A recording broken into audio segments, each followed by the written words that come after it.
Retirement refers to the period of your life where you are no longer working and hence you may not have a steady income.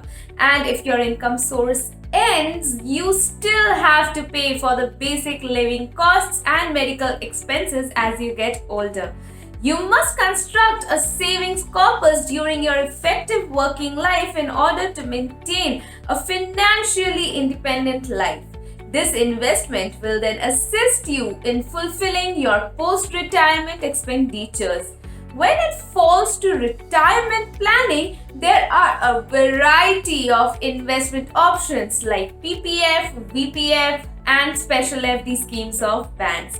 But apart from these, there are two schemes named as NPS and APY, which are launched and backed up by the Government of India. The government has implemented both of these schemes in order to provide individuals with a suitable investment platform for retirement planning. Hey guys, this is Prarthana from ClearTax, and today let us take a look at what these alternatives are and how they compare and contrast. So let's begin. Let's have a glance at National Pension System or NPS and the Atal Pension Yojana or APY. The National Pension System is a market-linked retirement savings plan that provides market-based returns. Until the age of 60, you can invest in this scheme. The NPS scheme offers 4 different categories of funds and 2 different investment methods.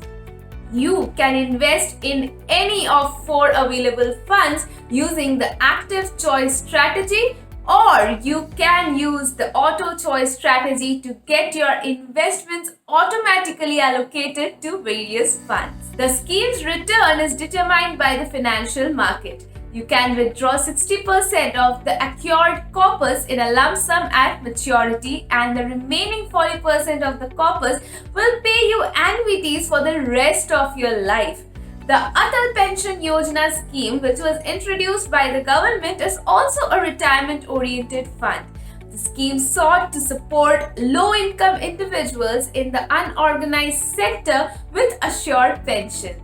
You can invest in the scheme before you reach the age of 40, and the scheme matures until you reach the age of 60. There are 5 options for fixed pensions amount under the system. The amounts vary between Rs 1,000 and Rs 5,000. You select the amount of pension you receive when you invest in the scheme.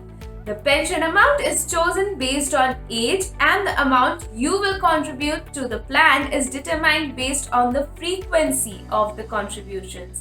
Well, even though both of these schemes have certain similarities, the fact remains that they are somewhat distinct. Let's illustrate the key distinctions between the NPS and the APY. Eligibility. You must be between the age of 18 and 40 to participate in the APY scheme. Furthermore, the scheme is only open to Indian citizens who reside in India. The age limit for the NPS program, on the other hand, is 18 to 60 years old, and it is open to both Indian citizens and non-resident Indians. Number 2, contribution cap. The amount of contribution to the APY scheme is determined by the age when you join, the guaranteed pension amount you select, and the frequency at which you contribute to the scheme.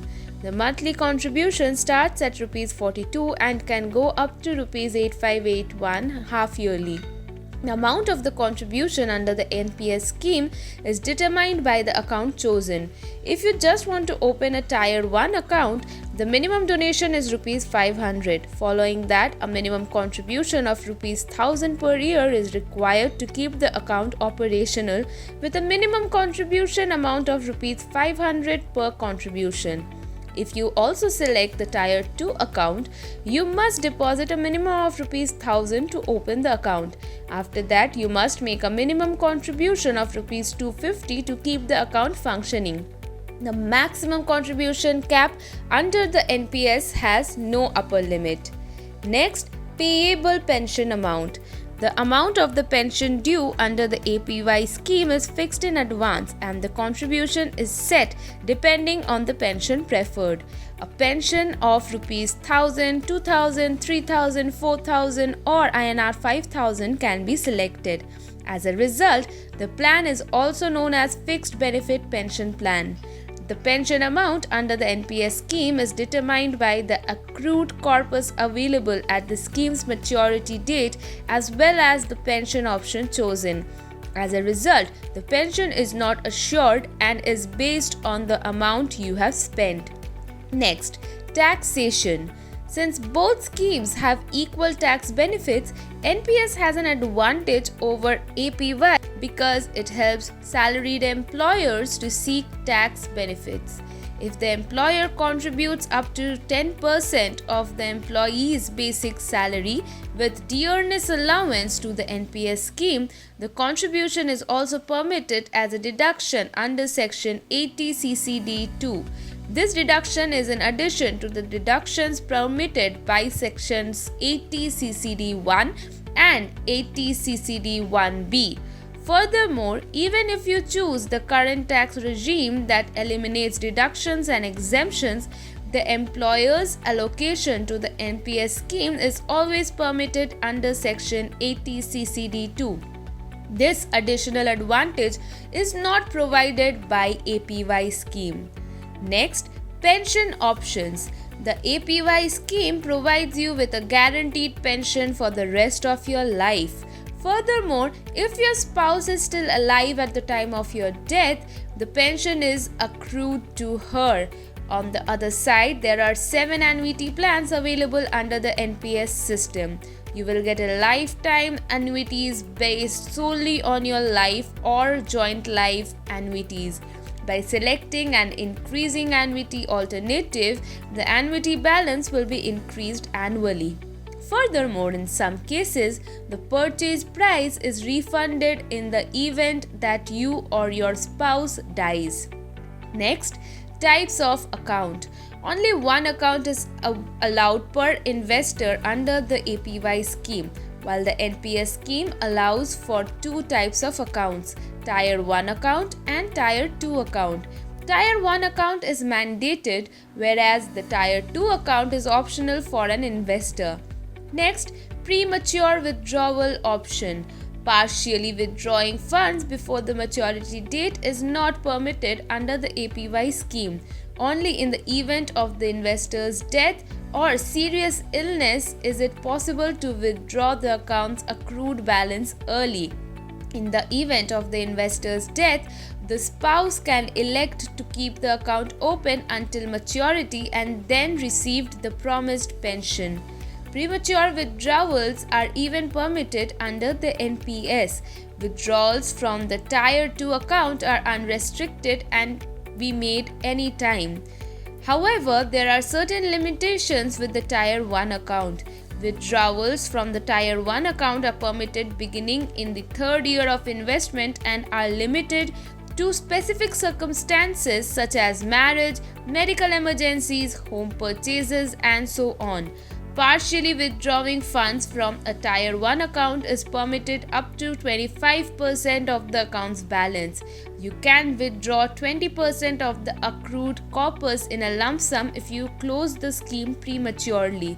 The remaining 80% will have to be maintained for annuities. Next, asset allocation. The contributions in the APY scheme are only allocated in government securities in a specific way. The funds invested in the NPS scheme, on the other hand, are invested in 4 types of funds named A, C, E, and G, that is, ultra safe, conservative, balanced, and aggressive. To get attractive returns on your investments and build a strong corpus, you can opt to invest in equity and debt through NPS funds. Lastly, maturity benefits.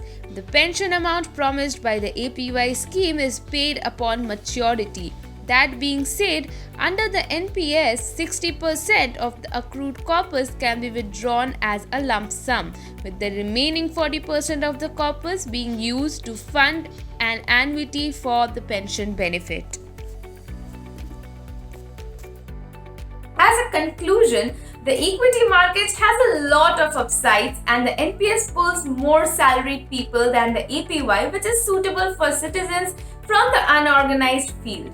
The subscriber under NPS can diversify his or her portfolio. However, he or she cannot invest only in equities. They can also invest in other asset groups such as government bonds, corporate debt, and etc.